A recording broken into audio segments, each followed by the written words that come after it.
오늘 1절 말씀에서 에브라임이 말을 하면 이렇게 얘기합니다. 에브라임은 이스라엘 12지파 가운데 한 지파죠.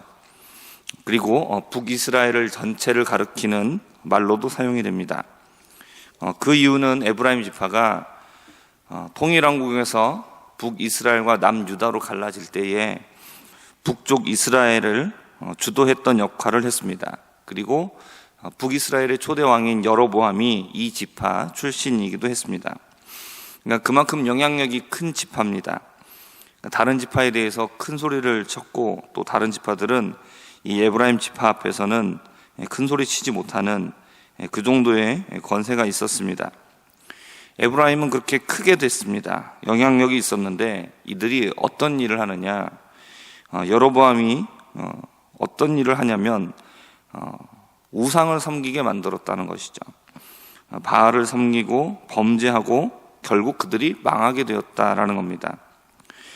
그런데도 불구하고 그들은 어떻게 행하느냐, 우상을 더 많이 만들고 우상을 더 섬겼다라는 겁니다. 어떤 식으로 하냐, 은세공을 하는, 은을 다루는 장인들이 정성을 기울여서 우상을 만들었다는 겁니다. 그리고 송아지 우상에게 입을 맞추라, 이 말은 어떤 얘기겠습니까? 우상을 섬길 때 하나님께 하는 것처럼 아주 가까이 하고 정성을 다하자, 이런 식으로 우상을 섬겼다라는 겁니다. 이들이 열심히 우상을 섬기면서 이들은 자신들의 번영 그리고 평안함을 기대했습니다. 계속해서 자신들의 영광이 지속되기를 원했습니다. 하지만 이들에게 나타난 결과는 무엇입니까? 이들이 아침에 나타나는 안개와 같고 금세 없어지는 이슬과 같은, 또 타작할 때 바람에 날려가는 빈 껍데기와 같고 바람에 힘없이 쓸려가는 연기 같은 결말이 이들을 기다리고 있었습니다. 누가 애굽에서 이스라엘을 구원해냈습니까? 누가 이들의 하나님이십니까? 이스라엘의 진정한 신 하나님은 금과 은으로 만든 우상이 아닙니다. 이들이 척박하고 위험한 광야 가운데서도 이들을 돌보신 분은 여호와 하나님 한 분뿐입니다. 그러나 이스라엘은 어떻게 되었습니까? 그렇게 여호와 하나님의 돌보심을 받아서 광야에서도 이들은 살았습니다. 그리고 마침내 가나안에도 들어왔습니다. 이들이 등이 따시고 배가 불러지니까 이들의 마음이 교만해졌습니다. 이들은 자신들을 지극정성으로 돌봐주신 여호와 하나님을 잊어버렸습니다. 이스라엘 백성들이 자신의 하나님인 여호와를 잊어버리고 우상을 쫓아가게 되자 여호와께서는 맹렬한 분노로 이들을 치셨습니다. 오늘 말씀에 보면 7절과 8절에 나오죠. 내가 그들에게 사자와 같다, 길가에서 기다리는 표범 같다. 8절을 보시면 내가 새끼 잃은 곰같이 그들을 만나 그들의 염통 거풀을 찢고 거기서 암사자같이 그들을 삼키리라, 들짐승이 그들을 찢을 것이다 라고 말씀을 하고 있습니다. 이것은 이 하나님의 분노가 얼마나 큰가, 어느 누구도 감당할 수 없다라는 것을 말씀하고 있습니다. 이스라엘 백성들은 망하게 되었습니다. 그들이 왜 망하게 되었느냐? 이것은 이들을 도와주시던 여호와께서 이제는 이들의 보호자가 아니라 이들의 대적자가 되셨기 때문입니다. 이들은 여호와를 자신들의 왕으로 섬기기 원하지 않았습니다. 세상과 같이 세상의 왕을, 지도자들을 달라고 요구했습니다. 하나님께서는 이들의 요구를 들어주셨죠. 하지만 자신들을 위기에서 구원해주는 그런 왕과 지도자들을 원했으나 정작 이들이 위기 가운데 있을 때에 이들이 세웠던 왕과 지도자는 아무런 도움이 되지 못했습니다. 하나님께서 이스라엘에게 왕을 주셨던 이유는 이들의 요구를 기뻐하셨기 때문이 아닙니다. 이들의 요구는 하나님을 분노하게 만들었습니다. 그러나 이들이 어떻게 했기 때문입니까? 계속해서 때를 썼기 때문입니다. 그냥 어쩔 수 없이 그냥 허락해 주신 겁니다. 우리가 잘못된 것을 구할 때 어쩔 수 없어서 들어주시는 것을 기뻐할 일이 아닙니다. 우리가 때를 쓰는 것이 하나님이 지긋지긋하셔서 마지못해서 허락해 주시는 것은 이것은 나중에 우리에게 유익이 되지 않습니다. 그렇게 좋은 것이라면 하나님께서 안 된다고 거부하실 이유가 없습니다. 오히려 우리가 안 좋은 것을 구할 때에 거절하시고 들어주시지 않는 것이 우리에게 오히려 유익인 겁니다. 하지만 이스라엘은 어떻게 했습니까? 때를 쓰고 또 써서 결국은 나쁜 것을 얻었습니다. 성도 여러분, 구하시기를 바랍니다. 구하시되 거절하시는 것도 이것이 하나님의 사랑인 것을 깨달으시고 감사하게 되시기를 바랍니다. 주셔도 우리를 위해서 주시는 겁니다. 그러면 안 주시고 거절하시는 것도 누구를 위해서입니까? 우리를 위해서입니다. 하나님이 듣기 싫어서 거절하는 게 아닙니다. 들어줄 능력이 없어서 안 들어주는 것도 아닙니다. 우리를 위해서 거절하시는 겁니다.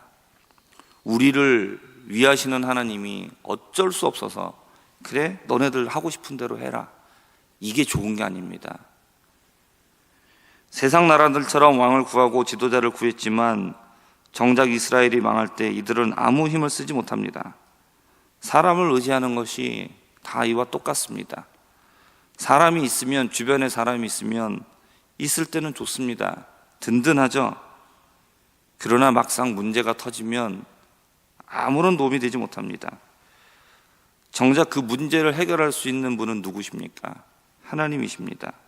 그러므로 구원을 주실 수 있는 든든한 반석 대신 여호와 하나님만을 굳게 붙들기시를 바랍니다. 에브라임의 불의함과 죄는 저장되었다라고 말합니다.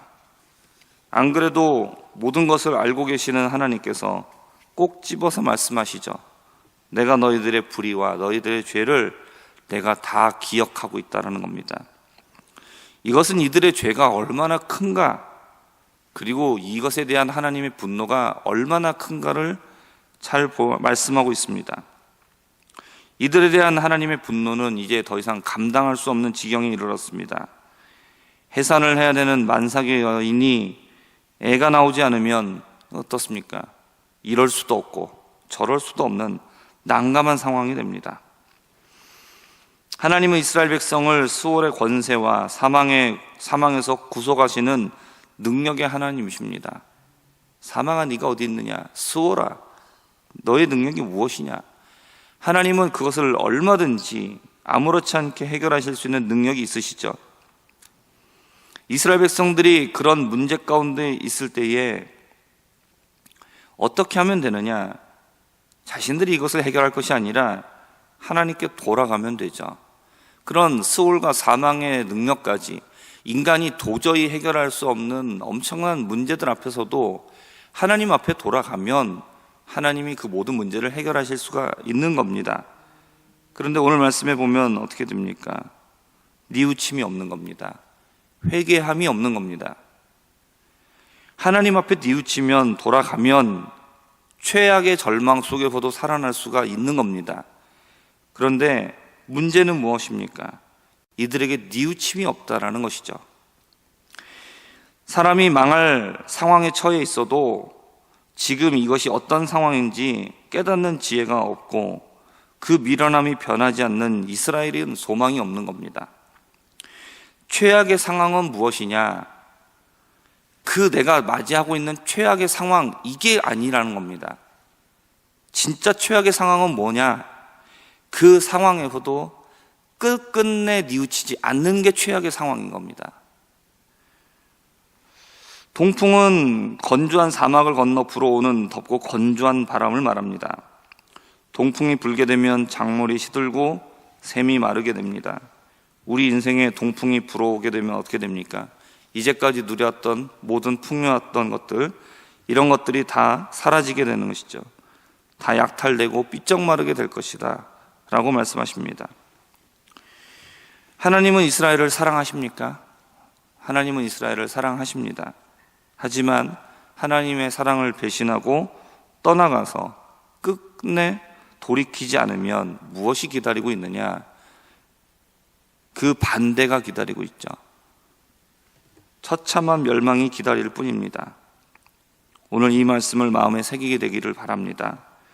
지금 주시는 은혜와 풍성함 속에서 여호와 하나님을 잊어버리는 교만함이 아니라 오직 늘 겸손한 마음을 가지고 하나님의 은혜를 지속적으로 공급받고 그 안에서 살아가는 우리가 되게 되기를 주님의 이름으로 부탁드립니다. 기도하겠습니다.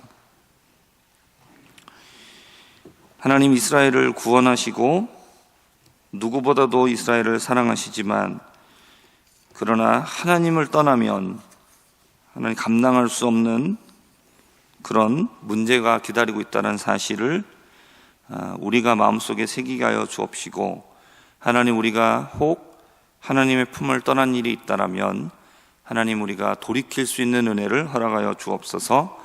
하나님, 우리에게 허락하여 주신 하나님의 은혜를 잊어버리지 않는 자 되게 하여 주옵시고, 늘 하나님의 은혜 안에서 겸손하게 살아갈 수 있는 우리 모두가 되게 하여 주옵소서. 예수님의 이름으로 기도합니다. 아멘.